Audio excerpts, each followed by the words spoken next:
Hello everyone. இன்றைக்கி நாங்கள் ஒரு புது விதமான ஒரு ஈவினிங் ஸ்நாக்ஸ் தான் பார்க்க போகிறோம். இது வந்து நோன்பு காலங்களில் இஃப்தாருக்காகவையும் நீங்கள் ரெடி பண்ணலும். அப்படி இல்லைன்னு சொன்னால் உங்களோட வீட்டுக்கு யாராலும் கெஸ்ட் வராங்க அப்படின்னு சொன்னால் அவங்களுக்கு அவசரமாக என்னமாலும் செஞ்சு கொடுக்கணும் அப்படின்னு சொன்னாலும் இந்த ரெசிபியை நீங்கள் செஞ்சு கொடுக்கலாம். வாங்க இப்போ எப்படின்னு பார்ப்போம். இதுக்கு எங்களுக்கு குபூஸ் ரொட்டி தான் தேவைப்படும். நான் இதில் ஒரு பேக்கெட் எடுத்துக்கிறேன். இதில் ஒரு 4 ரொட்டி மாதிரி வருது. இதை நீங்கள் இது மாதிரி சின்ன சின்ன துண்டுகளாக கட் பண்ணி எடுத்துக்கோங்க. Welcome to review 360. இப்போ நான் இதை சின்ன சின்ன துண்டுகளாக கட் பண்ணி எடுத்துக்கிறேன்.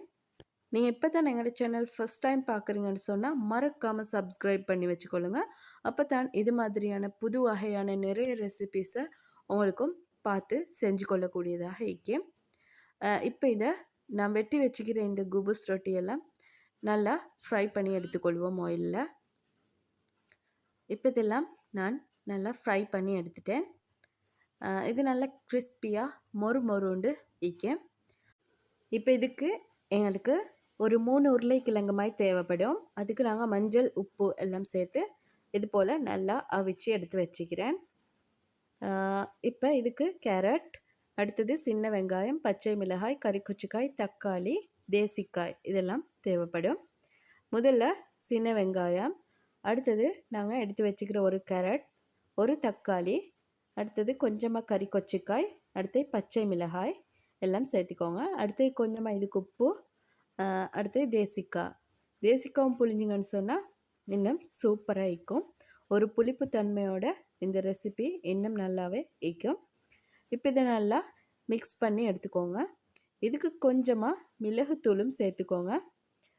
அடுத்தது இப்போ நான் அவிச்சு வச்சுருந்த கிழங்கெல்லாம் இதோட சேர்த்து மிக்ஸ் பண்ணி எடுத்துக்கொள்ள போகிறேன். இது போல் நல்லாவே மிக்ஸ் பண்ணி எடுத்துக்கோங்க. இதுக்கு நீங்கள் அவிச்ச சோளகம், அடுத்தது அவிச்சு வச்சுக்கிற கொண்ட கடலை அப்படியாலும் சேர்த்து மிக்ஸ் பண்ணி எடுத்துக்கொள்ளலாம். இன்னும் சூப்பராக இருக்கும். உங்களுக்கு என்னென்னலாம் விருப்பமோ அதெல்லாம் மிக்ஸ் பண்ணி சேர்த்து எடுத்துக்கோங்க. இப்போ இதுக்கு நாங்கள் பொரித்து வச்சுருந்த அந்த ரொட்டிகளை இதில் போட்டு மிக்ஸ் பண்ணுறது தான்.